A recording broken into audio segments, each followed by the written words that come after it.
महावीर बन के रणधीर बन चले आना, बजरंगी चले आना। महावीर बन के रणधीर बन के चले आना, बजरंगी चले आना। तुम बाल रूप में आना, तुम बाल रूप में आना। रवि हाथ लेके लाली साथ लेके चले आना, बजरंगी चल आना। रवि हाथ लेके लाली साथ लेके चले आना, बजरंगी चले आना। महावीर बन के रणधीर बन के चले आना, बजरंगी चले आना। तुम रौद्र रूप में आना, तुम रौद्र रूप में आना। मेवा हाथ लेके सेवा साथ लेके चले आना, बजरंगी चले आना। मेवा हाथ लेके सेवा साथ लेके चले आना, बजरंगी चले ना। महावीर के रणधीर बन के ले आना, बजरंगी ले आना। तुम वज्र रूप में आना, तुम वज्र रूप में आना। गदा हाथ लेके शक्ति साथ लेके चले आना, बजरंगी चले आना। गदा हाथ लेके शक्ति साथ के चले आना, बजरंगी चले आना। महावीर बन के रणधीर बन के चले आना, बजरंगी चले आना। तुम कपि रूप में आना, तुम कपि रूप में आना। ध्वजा हाथ लेके सेना साथ के चले आना, बजरंगी चले आना। ध्वजा हाथ लेके सेवा साथ लेके चले आना, बजरंगी चले आना। महावीर बने रणधीर बने के ले आना, बजरंगी चले आना। जय श्री राम, जय श्री राम। अब रामचरितमानस का 5वां अध्याय सुंदरकांड। 5वां अध्याय सुंदरकांड। ये पूरा सुंदरकांड हनुमान जी के ऊपर है कि हनुमान जी ने कैसे सीता जी का पता लगाया और जड़ी बूटी लाया, और ये सब उन्हीं के बारे में सब। शांतम शास्त्रमय प्रमय मनखम निर्वाण शांति प्रथम ब्रह्मा शंभु फणेन्द्र सेव्य मनीषम वेदांत वेद्यम विभुम रामाख्यम जगदीश्वरम सुरगुरुम माया मनुष्यम हरिम वंदेहम करुणाकरम रघुवरम भूपाल चूड़ामणिम। इसका मतलब है शांत सनातन अप्रमेय प्रमाणों से परे निष्पाप मोक्ष रूप परम शांति देने वाले ब्रह्मा शंभु और शेष जी से निरंतर सेवित वेदांत के द्वारा जानने योग्य सर्वव्यापक देवताओं में सबसे बड़े माया से मनुष्य में दिखने वाले समस्त पापों को हरने वाले करुणा की खान रघुकुल में श्रेष्ठ तथा राजाओं के शिरोमणि राम कल्याण जगदीश्वर की मैं वंदना करता हूँ। नान्यस्पृह रघुपते हृदय स्मृत सत्यम वदामि च भावान् खिलात्मात्मा भक्तिं प्रेक्ष रघुपुंगवं निर्भ्रामे कामादि दोष रहितं कुरु मानसं च। इसका मतलब है, हे रघुनाथ जी, मैं सत्य कहता हूँ कि फिर आप सबके अंतरात्मा ही हैं, सब जानते हैं कि मेरे हृदय में दूसरी कोई इच्छा नहीं। हे रघुकुल श्रेष्ठ, मुझे अपनी निर्भरा पूर्ण भक्ति दीजिए। मेरे मन को काम आदि दोषों से रहित कीजिए। अतुलित बलधामम हिमशैलाभदेम धनुज्वन किशानम ज्ञानी नाम गगनम सकल गुण निधानम वारणामधीशम रघुपति प्रिय भक्तम वात जातम नमामि। अतुल बल के धाम, सोने के पर्वत, सुमेर के समान कांति रूप शरीर वाले दैत्य रूपी वन को ध्वंस करने के लिए अग्नि रूप अग्नियों ज्ञानियों के अग्रहण संपूर्ण गुणों के निधान वारणों के स्वामी श्री रघुनाथ जी के प्रिय भक्त पवन सुत श्री हनुमान जी को मैं प्रणाम करता हूँ। जामवंत के भजन सुहाए सुन हनुमंत हृदय अति भाई, तब लगी मोहि परखी तुम भाई, सही दुख कंद मूल फल खाई। जामवंत के सुंदर वचन सुनकर हनुमान जी के हृदय को बहुत ही भाई। वे बोले, हे भाई, तुम लोग दुख सहकर कंदमूल फल खाकर जब तक मेरी राह देखना। सब लोग समुद्र के पार जाने की बात करने लगे। जब लोग आवई सीते देखी हुई काज मुई हरस बिसेकी, यह कहीं नाई सबन को माँ चले हरस ये धरना। जब तक मैं सीता जी को देख कर ना आऊँ काम अवश्य होगा, क्योंकि मुझे बहुत ही हर्ष हो रहा है। यह कहकर और सबको मस्तक नवाकर तथा हृदय में श्री हनुमान जी को धारण करके हनुमान जी हर्षित होकर चले। सिंधु तीर एक भूत सुंदर कोति कूद चढ़ेता ऊपर, बार बार रघुवीर समारी तरके पवंदने भलवाई। समुद्र के तीर पर एक सुंदर पर्वत है। हनुमान जी खेल से ही कूद कर उसके ऊपर जा चढ़े और बार बार श्री रघुवीर को स्मरण करके अत्यंत बलवान हनुमान जी उस पर से बड़े वेग से उछले। जय गिरि चरण देई हनुमंता, चले सोगा पाताल तुरंता, जिमी अमुद रघुपत के बाना, यही भांति चले हनुमान। जिस पर्वत पर हनुमान जी पैर रख कर चले वह तुरंत ही पाताल में धंस गया। जैसे श्री रघुनाथ जी का अमोद बाण चलता है, उसी तरह हनुमान जी चले। जलनिधि रघुपत तू दूध बचाई तय मैनाक होई सम्हारी। समुद्र ने उन्हें श्री रघुनाथ का दूध समझकर मैनाक पर्वत से कहा कि मैनाक, तू इनकी थकावट दूर करने वाला हो, अर्थात अपने ऊपर इन्हें विश्राम दे। हनुमान ते परसा कर पूर्ण कीन प्रणाम, जाम काज की ने बिनी मोहि कहाँ विश्राम। हनुमान जी ने उसे हाथ से छू दिया, फिर प्रणाम कर कहा, भाई श्री रामचंद्र का काम के लिए बिना मुझे विश्राम कहाँ। जातपन सुन देवन देखा जाने को बुद्धि से, सुरसा नाम इनके माता पठेन आय बाता। देवताओं के पवन पुत्र हनुमान जी को आ जाते देख उनकी विशेष बल बुद्धि को जानने के लिए मतलब परीक्षा के लिए उन्होंने सुरसा नामक सर्पों की माता को भेजा, जिसने जाकर हनुमान जी से ये बात कही।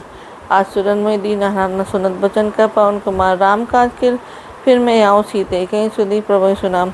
आज देवताओं ने मुझे भोजन दिया। ये वचन सुनकर पवन कुमार हनुमान जी ने कहा, श्री राम जी का कार्य करके लौटाऊँ और सीता जी की खबर प्रभु को सुना दूँ। तब बदन पैठी हुई सत्य कही मैं जान दिमाई, कौन जतन दे नहीं जान गसी मोहि कहे माना। तब मैं आकर तुम्हारे मुंह में घुस जाऊंगा, तुम मुझे खा लेना। हे माता, मैं सत्य कहता हूँ, अभी मुझे जाने दो। जब किसी भी उपाय से उसने जाने नहीं दिया था, हनुमान ने कहा, तो फिर मुझे खा लो।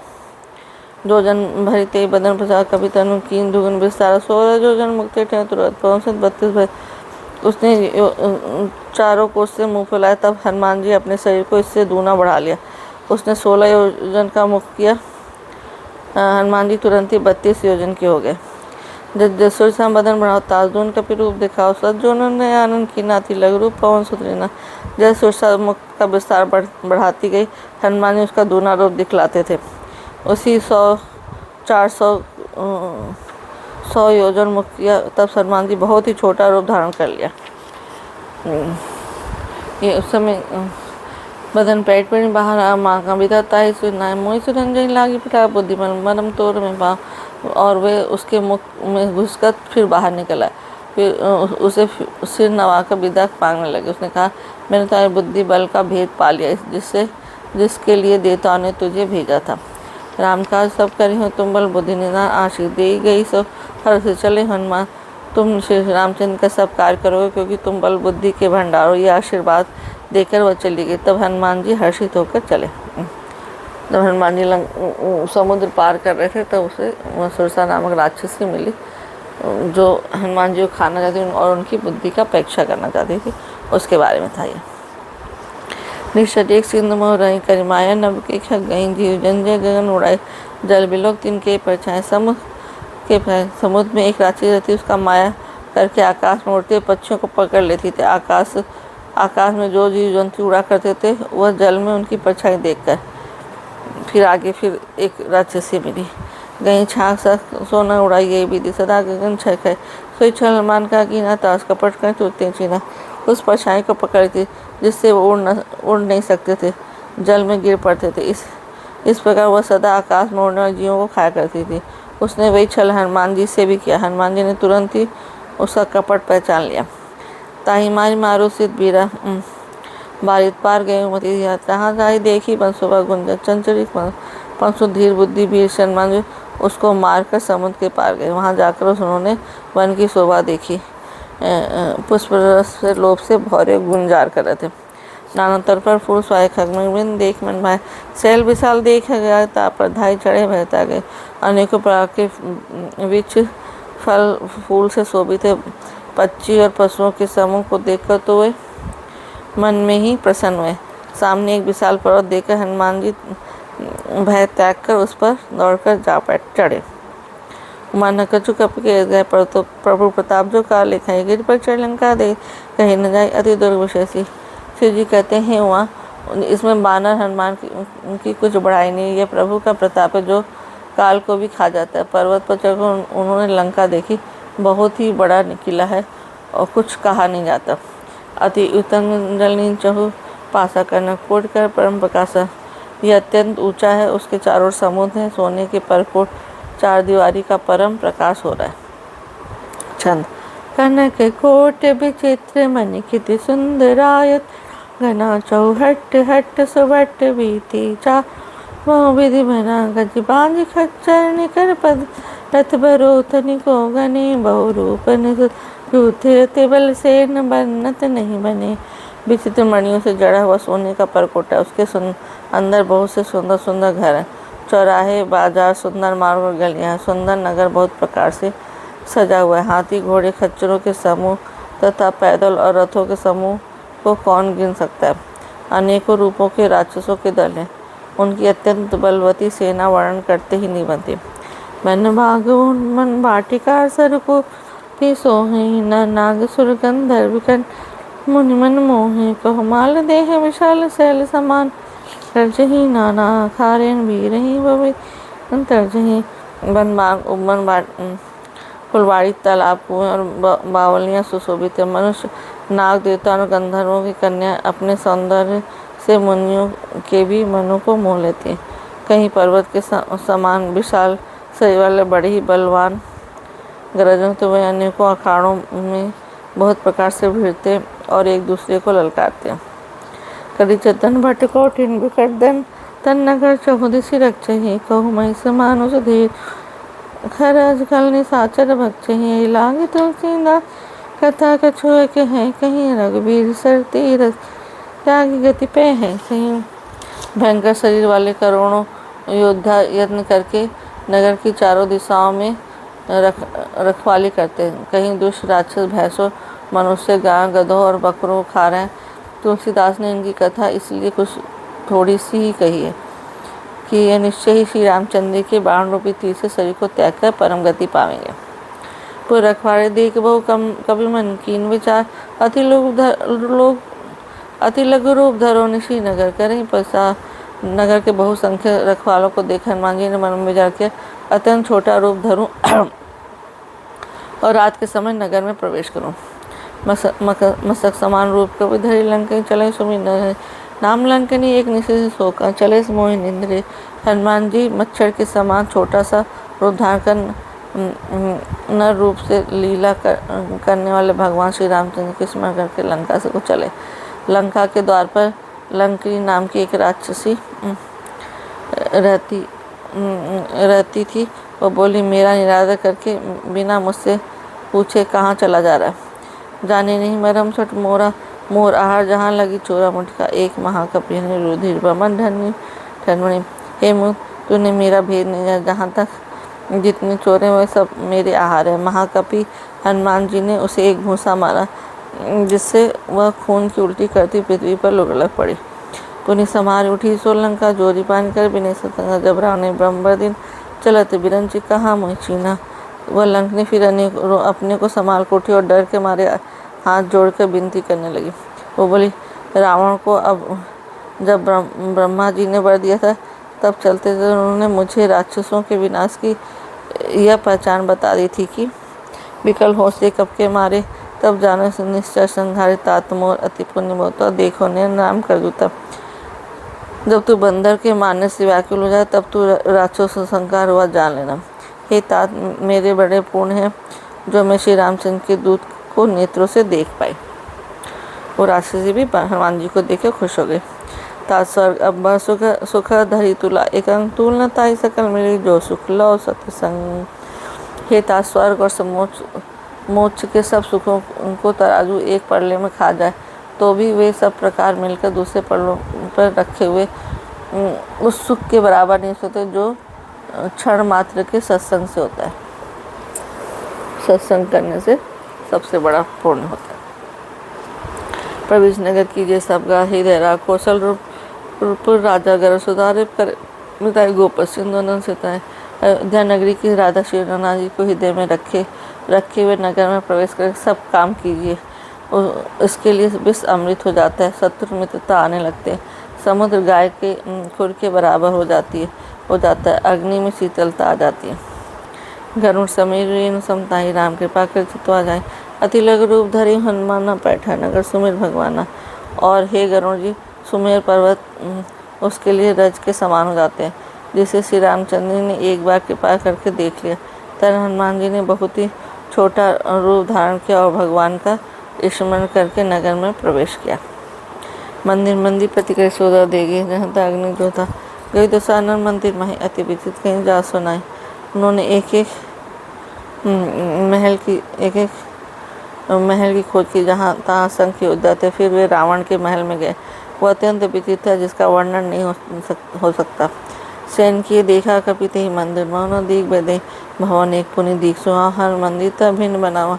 हनुमान ने उस रावण को सैन किए देखा परंतु महल में जानकी जी नहीं दिखाई दी। फिर एक सुंदर महल दिखाई, वहाँ उसने भगवान का एक अलग मंदिर बना हुआ था। रामायुध अंकित ग्रह शोभा बढ़ने जाए नौ तिरस्कार बिनता देखे हरस कपड़ाए। वह महल श्री रामचंद्र जी के आयुध के चिन्हों से अंकित था। राम जी के धनुष बाण के चिन्हों से अंकित था। उसकी शोभा वर्णन नहीं की जा सकती। वहाँ नवीन तुलसी के वृक्ष समूहों को देखकर कपिराज हनुमान जी हर्षित हुए। जय श्री राम। मंगल भवन अमंगल हारी द्रवहुत दशरथ। मंगल भवन अमंगल हारी द्रवहुत दशरथ अजर बिहारी। राम सिया राम जय जय राम। राम सिया राम जय जय राम। होई है वही जो राम रचि राखा का कर तर्क बढ़ा वही साख। राम सिया राम जय जय राम।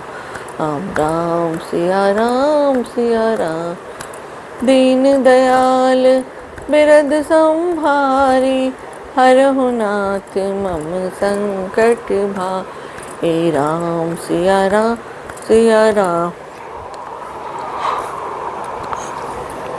जय जय राम। राम सिया राम।